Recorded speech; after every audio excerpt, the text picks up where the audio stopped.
esse curso. Meus irmãos, vamos abrir novamente nossas Bíblias no livro de Gênesis, capítulo 25, a partir do versículo 19. O Senhor trouxe uma palavra ao meu coração nesse texto, e eu quero compartilhar com a sua igreja. Gênesis capítulo 25, a partir do versículo 19, o texto sagrado diz assim: E estas são as gerações de Isaque, filho de Abraão. Abraão gerou a Isaque, e era Isaque da idade de 40 anos, quando tomou a Rebeca, filha de Betuel, arameu de Padã-Arã, irmã de Labão, arameu, por sua mulher. E Isaque orou instantemente ao Senhor por sua mulher, porquanto era estéril, e o Senhor ouviu as suas orações. E Rebeca, sua mulher, concebeu, e os filhos lutavam dentro dela. Então disse: se assim é, por que sou eu assim? E foi-se a perguntar ao Senhor, e o Senhor lhe disse: 2 nações há no teu ventre, e 2 povos se dividirão das tuas entranhas. Um povo será mais forte do que o outro povo, e o maior servirá ao menor. Glória a Deus por esta palavra. Meus irmãos, eu quero nesta noite falar sobre uma família quase perfeita. Essa é a família do Isaque e da Rebeca.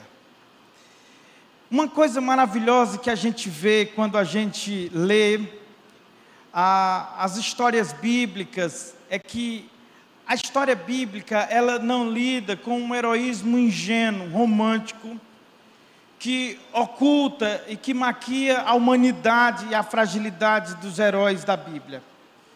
A gente não tem nenhum contorno, nenhum jeitinho por parte dos escritores da Bíblia, no sentido de ocultar as fraquezas desses homens e dessas mulheres, ao passo que trata deles conforme a vida que tinham com Deus. Por exemplo, se refere a Abraão, a um amigo de Deus, ao pai da fé.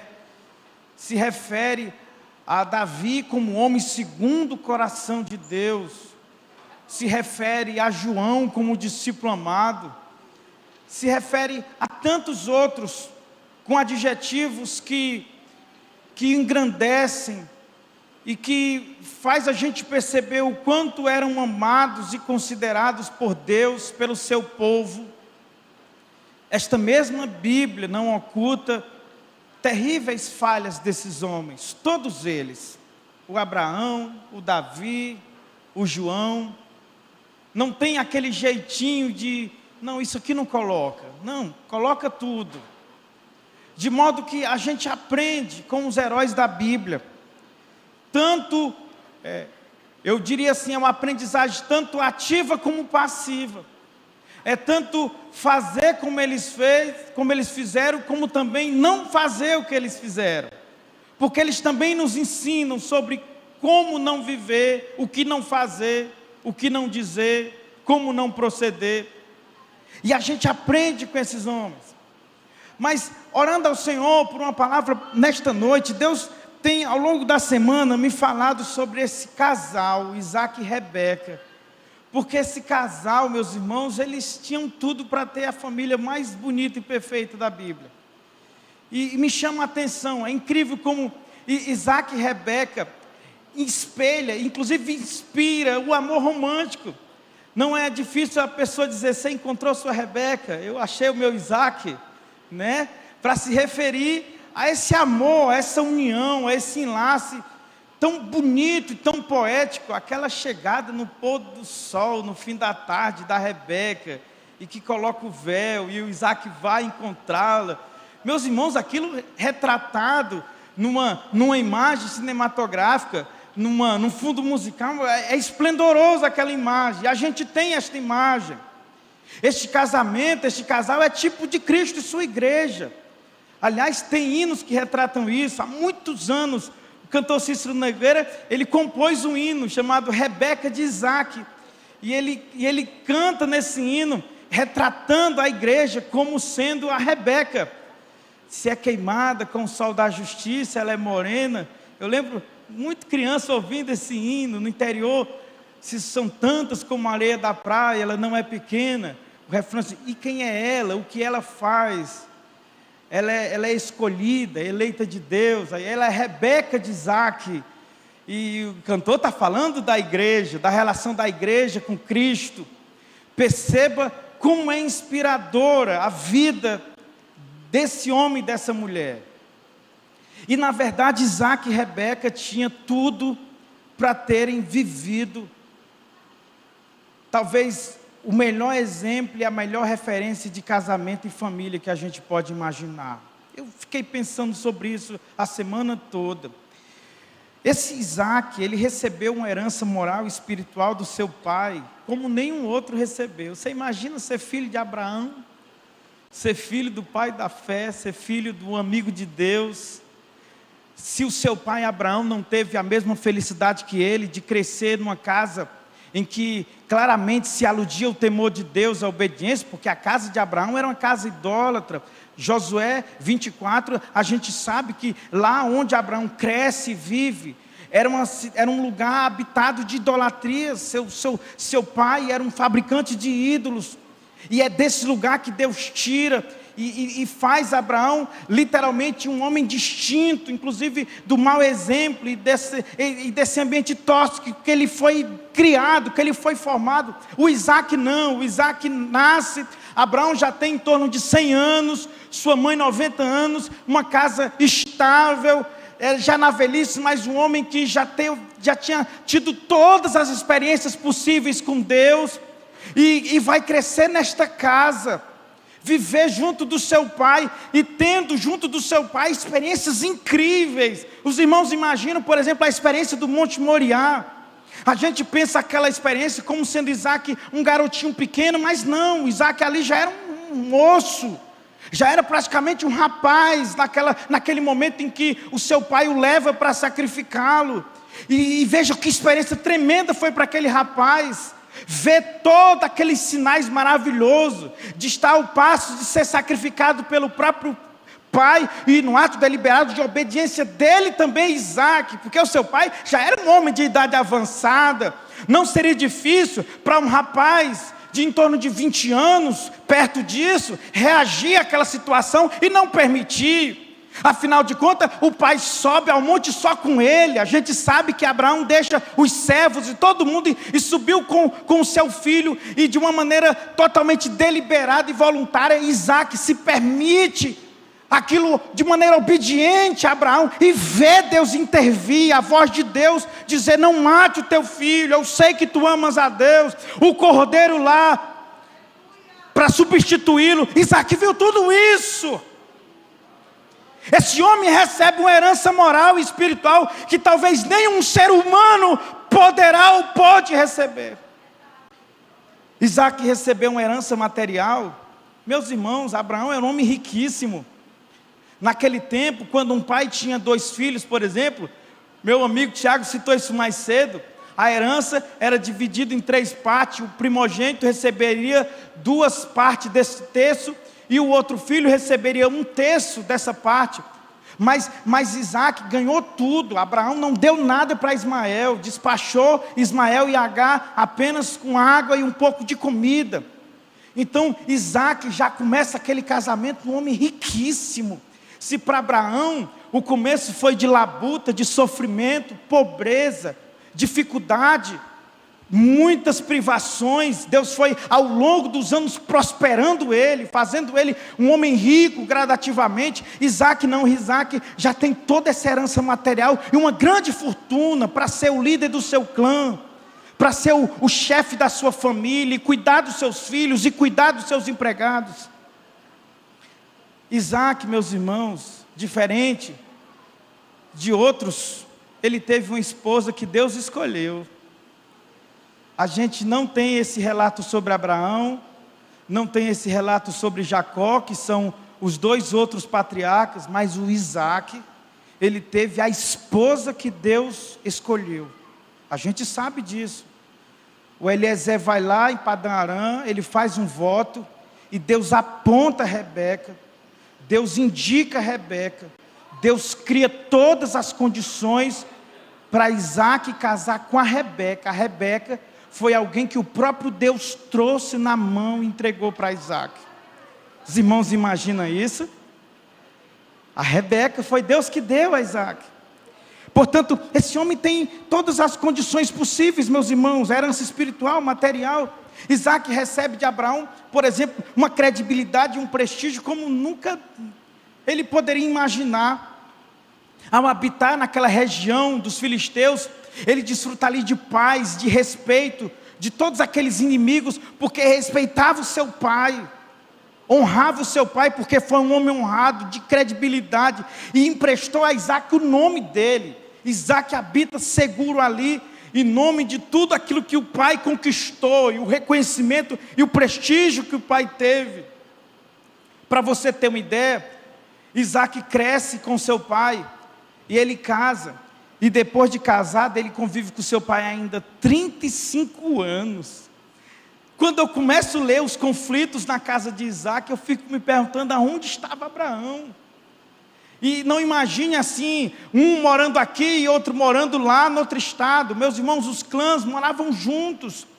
Eram todas as barracas ali perto, e ficava todo mundo morando perto. Portanto, estava ali uma tenda no meio, o patriarca, o líder daquele clã, o progenitor daquela família, e todo mundo à volta. Portanto, depois de casado, ainda durante 35 anos, Abraão estava ali junto de Isaac. Por que foi tão problemático o casamento e a família do Isaac?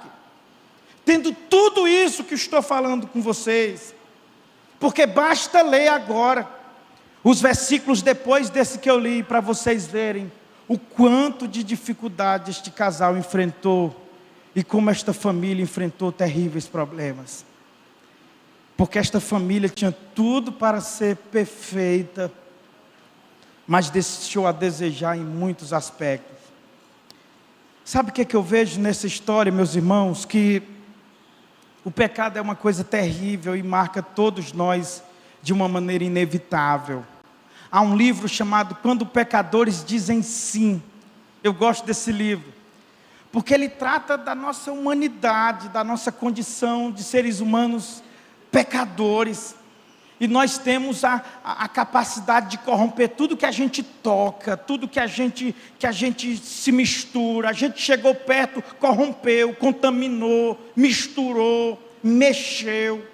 Portanto, os nossos relacionamentos estão longe de ser perfeitos. Nossa família é longe de ser perfeita. A gente acha bonita essa imagem, às vezes olha de longe, aquela imagem da família, da propaganda da margarina, no outdoor do shopping, né? Aquela esposa sorrindo, o filho ali brincando de bola no jardim, o pai com uma torneira de água derramando no outro filho. Gente, assim é uma imagem quase poética.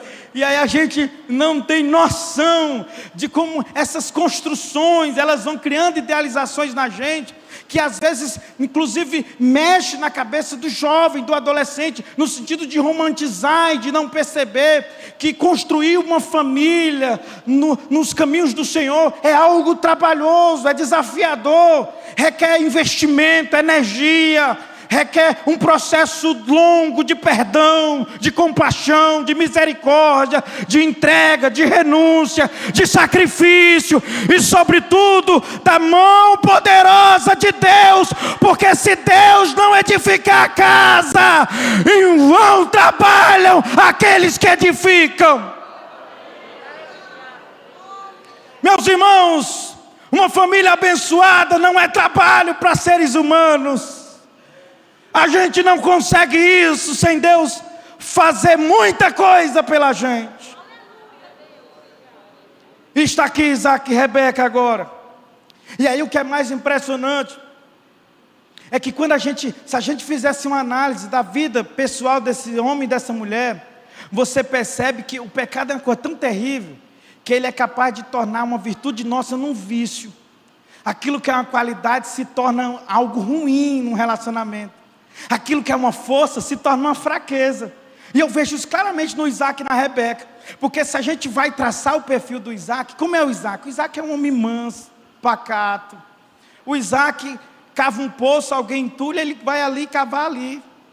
Entulhou, ele vai lá na frente e cava outro. Ele não faz confusão. O Abraão, diferente do Isaac, quando entulharam, ele chamou Abimeleque e disse: olha, vamos resolver aqui. Nós cavamos aqui, vocês viram, e vieram os camaradas de vocês e entupiram tudo aqui. De quem é esse? Vamos fazer um pacto aqui. Se comprometam que ninguém mexe nesse poço. Não, o Isaac sai, o Isaac vai embora. Não quer confusão, o Isaac é pacífico.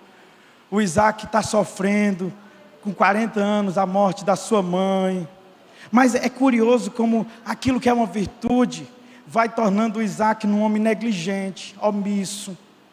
Daqui a pouco eu vou falar como é que isso está presente na biografia de Isaac, sobretudo na sua paternidade. Aonde é que esse homem está quando a casa está se despedaçando, a esposa está conspirando contra ele? A gente percebe que às vezes uma atitude, uma postura de mansidão facilmente, numa condição de seres humanos caídos como nós, se degenera em omissão, em medo, se degenera em alguém que não toma atitude, não resolve as coisas, não se posiciona. Ele é manso. Mas uma mansidão que é uma virtude, pode se tornar um vício, por exemplo, de omissão, de fraqueza. É o pecado que faz isso com a gente. É o pecado que degenera aquilo que poderia e deveria ser uma coisa boa em nós. A mesma coisa da Rebeca. Porque ela é diferente do Isaac, ela é forte, ela é resolvida. A Rebeca dá a água aos camelos do Eliezer, volta para casa. E quando está lá Eliezer discutindo, conversando: eu quero a sua irmã para casar com o meu senhor. A família ainda receosa: vamos esperar 10 dias, mas vamos chamar ela. Quando chama a Rebeca: eu vou e eu caso. Mas não espera 10 dias, não, vamos amanhã. E ela vai embora. Ela é a mulher resolvida, que de longe perguntou: quem é aquele? É o meu senhor Isaac. Ela desce e vai, ela sabe o que quer, ela é decidida. Mas isso, meus irmãos, que é uma virtude no ser humano caído, pode se degenerar em fraquezas como precipitação, impulsividade.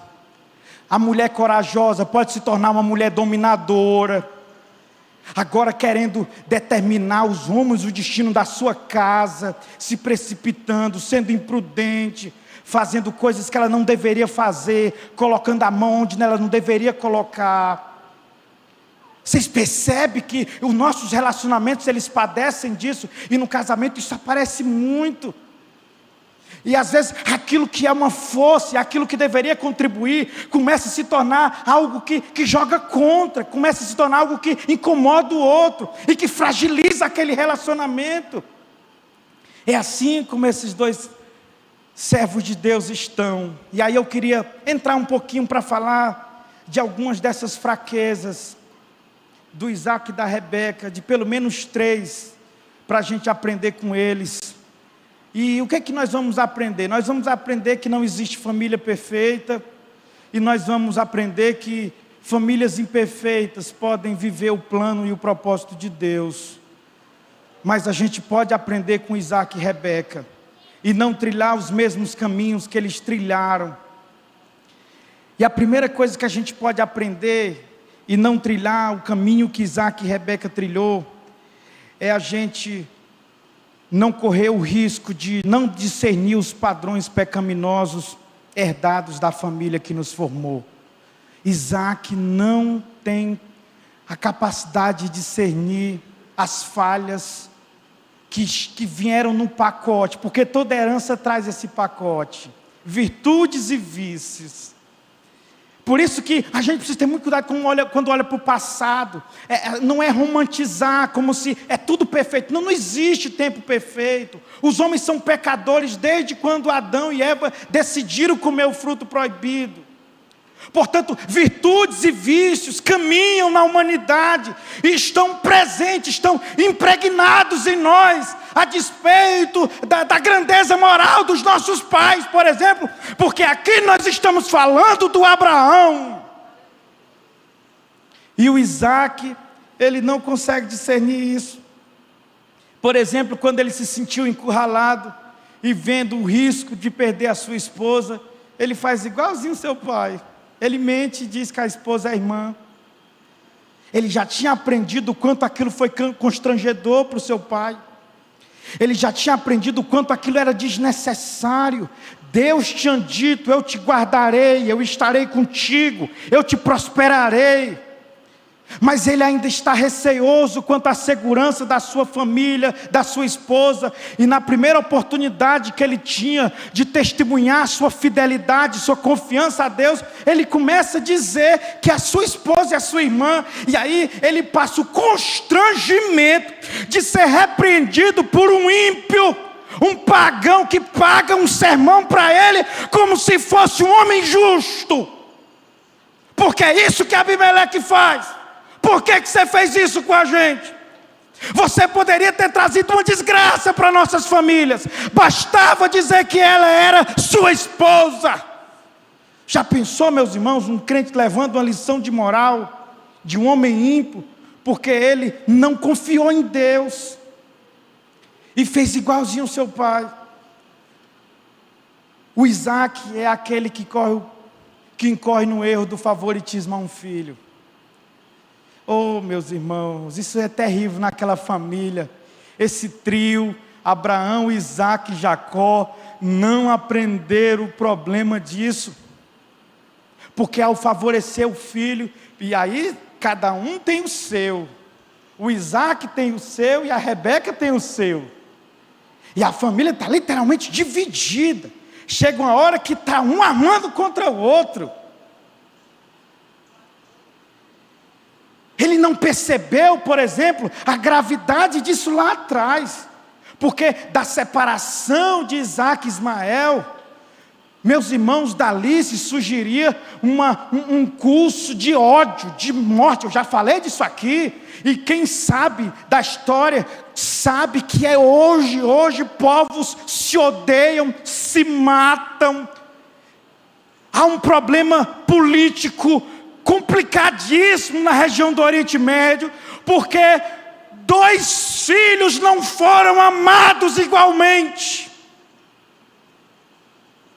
E quando Isaac faz isso com Esaú e Jacó, ele está fazendo a mesma coisa, porque do Esaú vem a família que vai se tornar os piores inimigos que Israel já teve, que foram os amalequitas.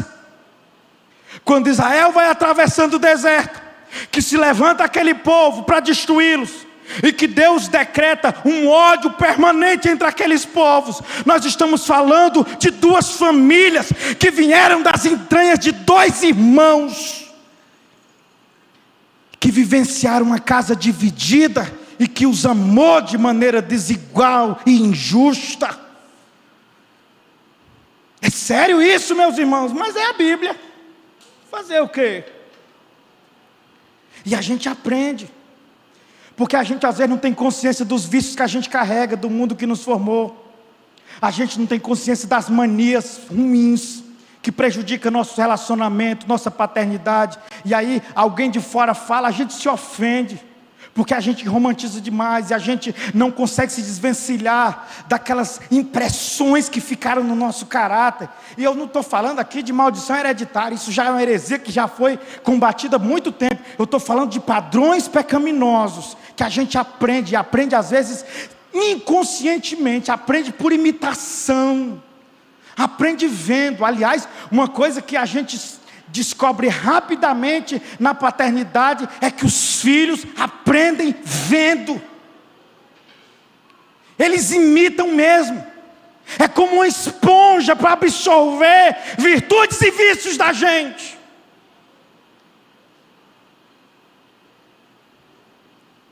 Há um livro maravilhoso chamado Espiritualidade Emocionalmente Saudável. E há um capítulo nesse livro que diz: retroceda para avançar. E o Peter Scazzero, que escreveu esse livro, ele diz: o discipulado requer abandonar os padrões pecaminosos de nossa família de origem e reaprender a viver a maneira de Deus em nossa família. Isso aqui é uma coisa importante. É a gente olhar para padrões pecaminosos, maus hábitos, às vezes um jeito grosseiro de tratar as pessoas, às vezes um amor desenfreado, um apego desenfreado ao bem material. Às vezes o filho aprende isso, vendo um pai que parece que prioriza dinheiro acima de tudo, e a gente vai imprimindo no coração, na mente, no caráter dos nossos filhos, pecados que no futuro poderão ser trágicos no casamento deles, na família deles. E ao invés das gerações ter o desafio de progredir, de avançar, de evoluir, de aprender, inclusive com aquilo que não pode ser feito, a gente simplesmente replica. E ao replicar, a gente reproduz o mesmo ciclo de morte que existiu antes de nós. Tem pessoas assim, cometendo os mesmos erros, tratando e machucando a esposa como o pai machucou a mãe. Tem esposas assim, sendo indiferente, frias, inconsequente na maneira de tratar os filhos, do mesmo modo que aprendeu, e o que é pior, criticou a vida toda. E a ironia é essa, é que a gente olha para os pais e diz: isso eu não levo para minha casa, e quando você mal percebe, está fazendo do mesmo jeitinho. É uma xerox.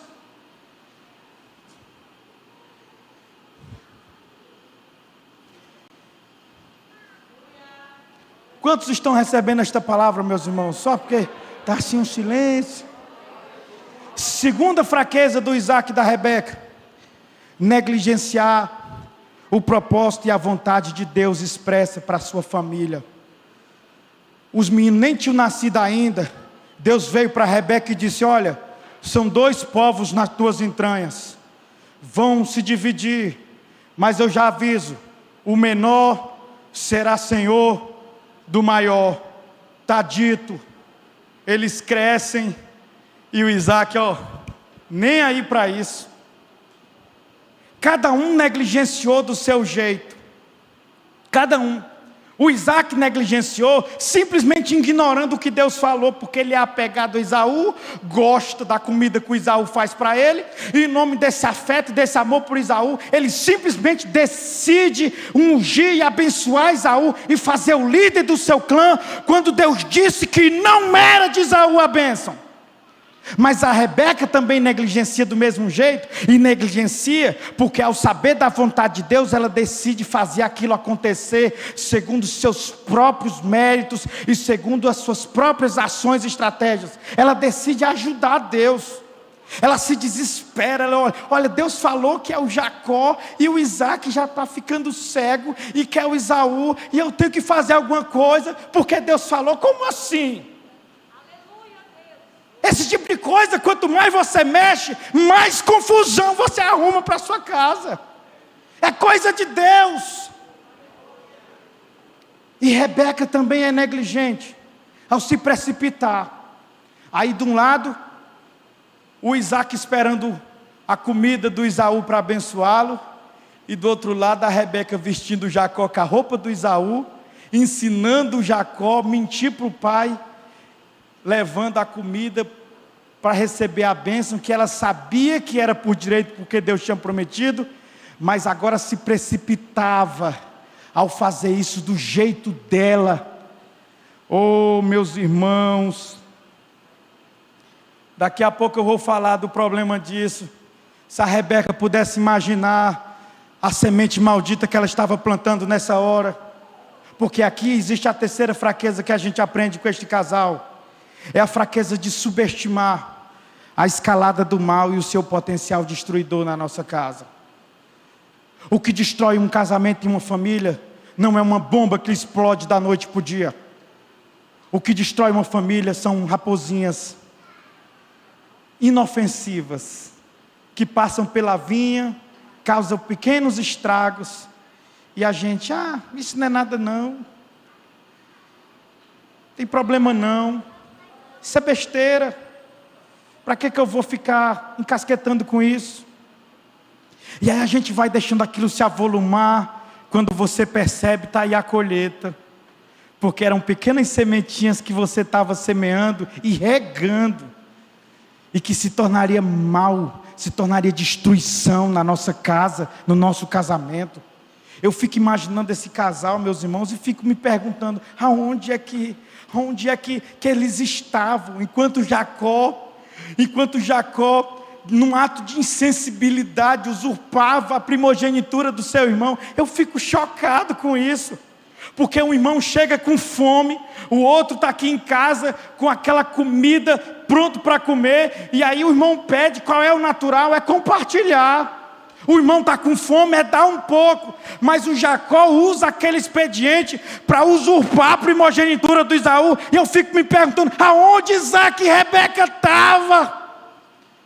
Que não interviu naquela loucura, que não agiu a tempo de fazer aqueles irmãos se amarem, se respeitarem, desejarem o melhor para o outro. Aonde Isaac e Rebeca estavam quando Jacó e Esaú começavam a se odiar?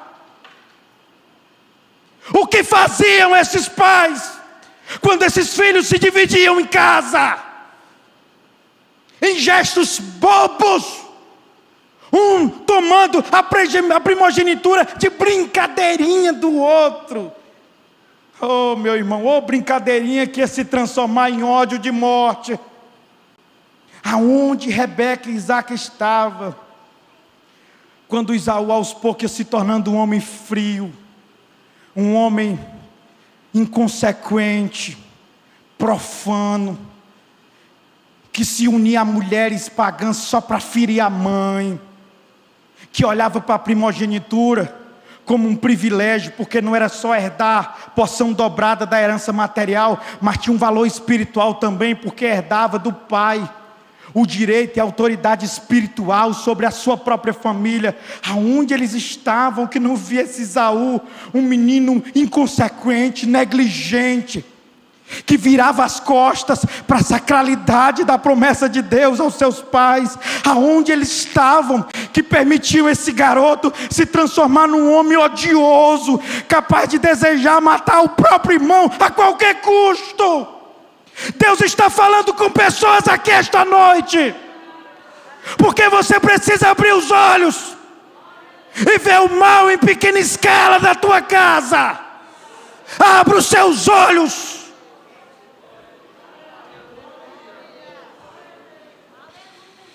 Por que Isaac e Rebeca não se perceberam ficando distante, se desconectando, um amando um filho e o outro amando o outro, a ponto de se traírem, a ponto de não ter mais confidência, de não ter mais respeito à autoridade de Isaac como marido e como pai? Como é que eles não se perceberam ficando longe, distante? Aquele casal lindo, maravilhoso, que se encontra ao pôr do sol, agora é um casal distante. O marido moribundo, cego na cama, e a esposa armando contra ele, desautorizando ele, desrespeitando ele, profanando a autoridade espiritual dele, porque era isso que ela estava fazendo. Quando dizia: meu filho, chegue perto, para o seu pai sentir o cheiro do seu irmão. Oh, meus irmãos, onde eles estavam que não via esse casamento abrindo esse fosso? Essas atitudes trariam àquele casal consequências terríveis. Eu vou dizer algumas delas. Primeira delas, essa atitude deles traria um ódio mortal de Esaú por Jacó. Se Deus não intervém naquela história, aquilo terminava numa desgraça terrível, talvez aos moldes do que aconteceu com Caim e Abel. Aquela atitude deliberada e inconsequente de Rebeca daria a ela, meus irmãos, a infelicidade de despedir o seu filho, mas nunca mais vê-lo de novo. Oh, se eu pudesse estar naquele dia, na hora que Rebeca beijou Jacó, eu diria: beija mais uma vez este filho que tu estás despedindo hoje, e que tu armou para fazê-lo o primogênito da tua família. Você nunca mais verá o rosto dele. Esse homem senil, frágil, cego que está ali dentro, ainda vai viver para ver esse menino voltar. Mas tu, muito mais nova que ele, não viverá para ver o rosto do teu filho de novo. Vocês têm noção disso, meus irmãos? Aleluia!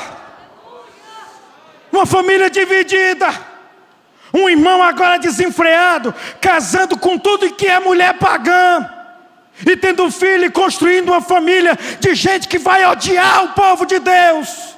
E do outro lado, um sofrendo, gente, e sendo enganado até não querer mais, na casa de um tio, enrolão, mentiroso. É um sofrendo cá, outro sofrendo lá. A desgraça na vida desses homens é algo sem tamanho. E aí, sabe o que é que eu mais acho maravilhoso? É que Deus vai nos ensinar algumas coisas importantes numa família imperfeita como essa de Isaac e Rebeca. E a primeira coisa que Deus vai nos ensinar é que mesmo sabendo que nós somos imperfeitos, ao saber que somos imperfeitos, nossas famílias imperfeitas, mesmo assim o Senhor nos inclui no seu maravilhoso propósito. Deus sabia no que Isaac seria, Deus sabia o que tipo de esposa Rebeca seria, Deus sabia todas as tragédias daquela família, mas muito antes Ele já colocava a mão sobre Isaac e dizia para Abraão: este será o homem que levará adiante a tua semente. Deus conta com você, apesar de você. Deus conta com a nossa família, apesar das nossas fraquezas. Deus nos ama, Deus nos quer, Deus nos convoca. Isso é graça, meus irmãos. Isso é misericórdia. Feche os seus olhos esta hora. Se você pode, levante a sua mão e agradeça. E agradeça porque há um motivo de gratidão aqui. Ele sabe das nossas fraquezas, Ele sabe das nossas imperfeições, Ele sabe que a gente não estaria habilitado para esta obra, mas Ele estende as mãos e diz: eu quero você, eu te escolho, eu te trago para a minha obra, eu decido abençoar a tua casa. Aleluia! Enquanto os músicos vão se aproximando, Deus vai nos ensinar também nesta história, meus irmãos, que Ele sempre possibilita oportunidades de restauração e recomeço para famílias imperfeitas. A imperfeição da nossa família, meus irmãos, não é uma sentença de morte para a nossa casa. Deus sempre nos coloca numa ocasião e numa oportunidade em que a gente pode trilhar outro caminho, corrigir as coisas, pedir perdão. Eu acho maravilhoso. Passa os anos, Jacó vem voltando. O pastor pregou isso no último culto da família. Deus encontra Jacó, Deus muda o nome de Jacó, Jacó se perdoa com Esaú. Eu acho tão maravilhoso isso. Eles se perdoam. Jacó vê Isaac, assiste Isaac no leito de morte. Mas a grande virada na história desses homens é o final da vida do Jacó. Lá no final de Gênesis, Jacó está diante dos seus 12 filhos e olha para todos os 12 e decide abençoar todos. A bênção não é só mais do Judá, que é o legítimo herdeiro da herança messiânica. A bênção não é mais só do Rúben, que é o primogênito. Jacó chama todo aos seus braços, coloca a mão na cabeça de cada um e abençoa. Abençoa o Rúben, abençoa o Levi, abençoa Judá, abençoa Zebulon. Eu acho tão maravilhoso como Deus dá a oportunidade da gente corrigir as coisas, da gente construir um caminho novo, da gente refazer a nossa própria história. Eu acho tão maravilhoso como Deus Faz um dia novo nascer, para a gente ter com isso uma oportunidade de perdoar, de amar melhor, de cuidar melhor, de agora agir de maneira mais digna, responsável, como pai, como esposo, como esposa. Deus faz isso com a gente.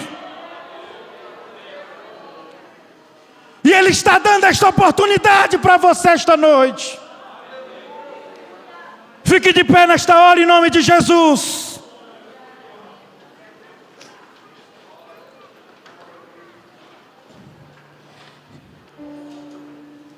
O Deus que dá uma oportunidade de recomeço e restauração para famílias imperfeitas. É um Deus que nos ensina uma terceira lição, e eu estou terminando agora.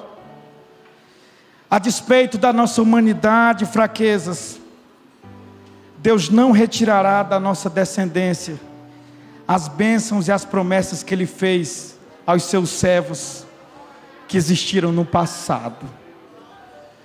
Eu acho tão maravilhoso isso, porque as fraquezas de Isaac e Rebeca não anulam a bondade de Deus para Abraão. Deus disse para Abraão: eu abençoarei tua família. Passam 100 anos, 200 anos, 300 anos, 400 anos. E a gente chega lá em Êxodo capítulo 2 e 24. O povo de Israel lá oprimido, escravizado no Egito. Eu queria que o Montales projetasse esse texto, Êxodo 2 e 24. E a gente vê os filhos de Israel lá oprimidos. E aí a gente ouve o texto dizer: e ouviu Deus o gemido, e lembrou-se do seu concerto com Abraão, com Isaac e com Jacó.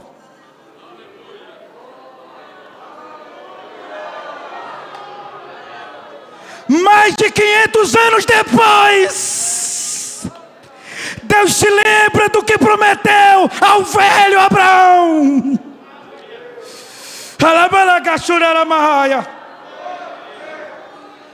Deuteronômio 9, 27, por favor, irmão Toles, coloque. Deuteronômio 9, 27. Olha o que Moisés está dizendo para Deus, quando Deus está disposto a matar todos os filhos de Israel. Lembra-te do teu servo Abraão, do teu servo Isaac, do teu servo Jacó. Deus visita, meus irmãos, e abençoa até 1000 gerações. Você pode ser uma base de bênção para o futuro da sua casa. Não importa o que foi antes, não importa como foi que te antecedeu, a história que você viveu antes desse dia, antes desta noite, mas você pode ser um ponto de partida, de bênção para as futuras gerações da tua casa. Levante a sua mão agora para adorar Jesus. O ministério de louvor vai adorar Jesus. Nós vamos terminando esse culto. Mas se você quer nesta noite uma oração pela sua vida, pela sua família, por uma restauração de Deus no teu casamento, eu peço que você saia do seu lugar agora e venha. Nós estamos terminando este culto agora, mas Deus está falando com você. E eu quero te chamar aqui, vem agora, receber a oração. Venha colocar a tua família aos pés de Jesus, no altar de Deus nesta noite. Enquanto os irmãos cantam, você pode sair do seu lugar e vir. Pastor, eu preciso de oração pela minha casa, pelos meus filhos, pelo meu casamento. Venha agora, em nome de Jesus, venha colocar o relacionamento nas mãos do Senhor. Aleluia. Se é queimada com o sol da justiça, ela é morena. Se são brancos como a areia da praia, ela é pequena. Se ela ensina o caminho pro céu, ela é gloriosa.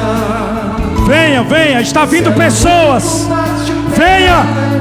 Deus te trouxe aqui para restaurar teu casamento, para restaurar o futuro da sua família.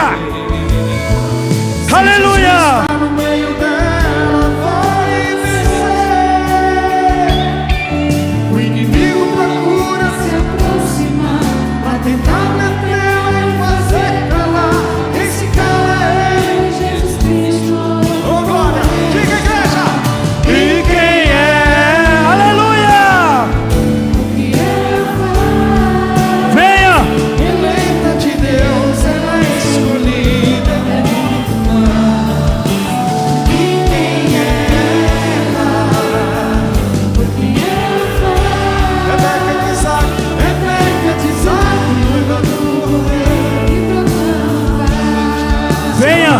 muitos irmãos aqui à frente, mas você pode vir. Saia do seu lugar. Você precisa de uma reconciliação. Você precisa de um novo recomeço de Deus. Deus falou com você, então venha.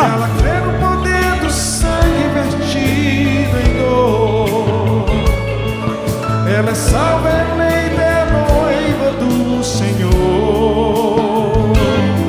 Se ela cura em nome de Cristo, tem poder.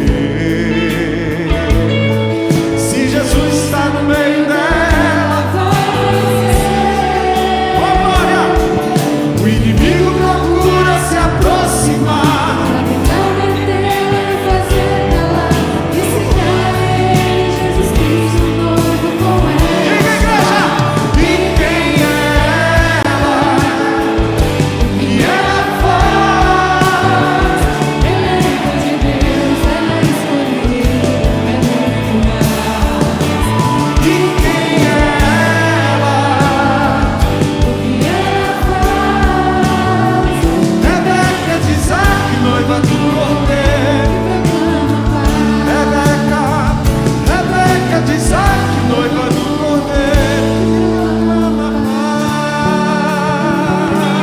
Aleluia, aleluia.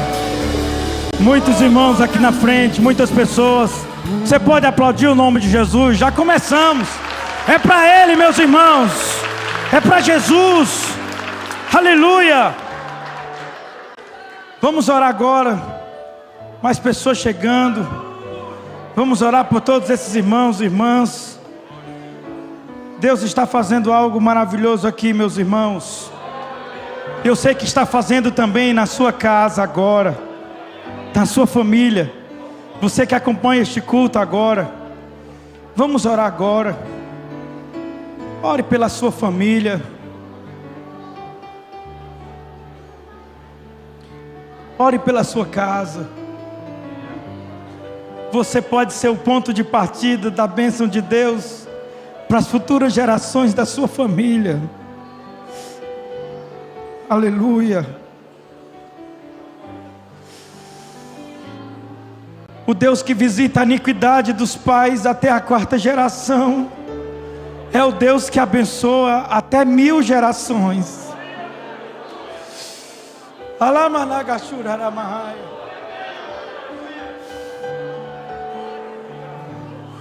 Abençoe seu filho agora.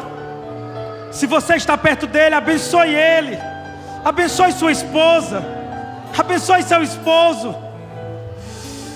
Aleluia. Aleluia. Vamos orar agora em nome de Jesus. Encerrando este culto, meus irmãos. Deus bendito, Deus grande, Deus de Abraão, Deus de Isaac, Deus de Jacó, Deus da família. Aqui estão os meus irmãos à frente, Deus. O Senhor conhece a vida de cada um, as particularidades, aquilo que os traz aqui nesta noite. Estende tuas mãos agora, Deus, para restaurar a família da tua filha, o casamento, a união, Deus. Aviva amor na casa do teu filho, o amor do Senhor, o amor como um verdadeiro milagre do Senhor. Ah, Deus, aqueles que estão se reconciliando e confessando o teu nome como Salvador, que sejam agora perdoados, restabelecidos, a tua igreja, o teu corpo. Deus, esta é uma noite de perdão, de restauração, de recomeço. Eu te peço pelas famílias da tua igreja. Eu te peço por todos os meus irmãos que acompanham este culto de longe. Que a tua graça esteja sobre todos. Que a tua bênção esteja sobre a família de todos. Tu és o Deus da família. Abençoa as famílias do teu povo.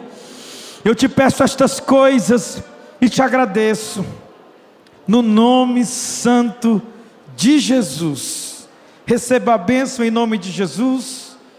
Que a graça infinita do Senhor Jesus Cristo, o grande amor do Pai, a a comunhão, as consolações, o poder, a sábia direção do Espírito Santo seja sobre toda a igreja, sobre nossas famílias, hoje e para sempre. E aqueles que creem, recebem, diga com muita alegria, amém. Deus abençoe, meus irmãos. Boa semana para todos, para suas famílias, em nome de Jesus.